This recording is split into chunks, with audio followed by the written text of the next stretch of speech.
orzu dilda yuribdi. Gerçek asr yetmasmiz, Xudo ko'rib turibdi. Shunday o'tib ketmasin. Assalomu alaykum hurmatli fotograf kuzatuvchilar. Mana bugun biz Pastdarg'om tumani Go'zalkent MTP Keyinlar fermer xo'jaligini Makkajo'xori maydoniga begonotlarga qarshi Escalet Ultra preparatini gektariga 1 litr 300 grammdan 27-aprel kuni qo'llaganmiz. Mana bugun oradan 8 kun o'tib dorini natijasini ko'rish uchun qo'lyamizga kelyapmiz. Qolganini video davomida ko'rishlaringiz mumkin.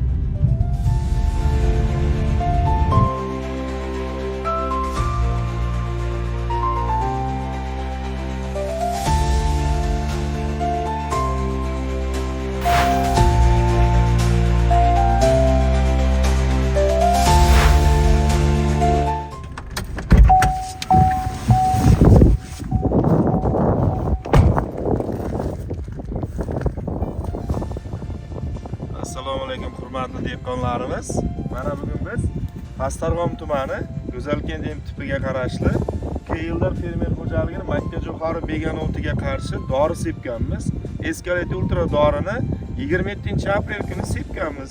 Natijasini ko'rish uchun poliyaga kelganmiz. Asovchimizni iltimos qilamiz, poliyadagi holatini qanday ta'sir qilganini ko'rsatamiz. Pastdarg'om tumani Go'zalkent MTPga qarashli Keyinlar fermer xo'jaligini Makkajo'xori maydonida uchraydigan barcha begonotlarga qarshi Escalet Ultra preparatini gektariga 1 litr 300 grammdan rasxod qilib qo'llaganmiz. 27-aprel kuni qo'llangan. Mana bugun 5-may sanasida yana o'sha poliyaga qaytib kelib sizlarga video qilib ko'rsatyapmiz. Mana bugungi kunda bu maydonimizda mana Raygras begonotiga qarshi ham dorimiz juda yaxshi samara bergan. Mana Raygras begonotiga qarshi 8 kundagi holati mana shunday holatda turibdi.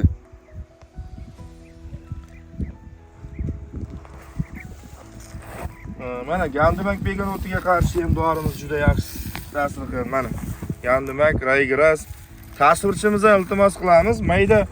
Mayda o'tlarimiz ham bordi bu yerda. Mana shunday o'tlarni hammasiga ta'sir qilgan. Mana qo'y tikan deyman. Mana qo'y tikanga ham ta'sir qilgan. Mana qo'y tikan. Mana. Korotchi Makkajo'xori ichidagi barcha begonotlarga qarshi juda samarali gerbisid hisoblanadi. Makkajo'xoriga umuman ziyoni tegmagan. Mana Raygrasni ham xudo xohlasa 15 kundan keyin holatini ko'rasizlar. Jo'ylib qurib ketadi xudo xohlasa.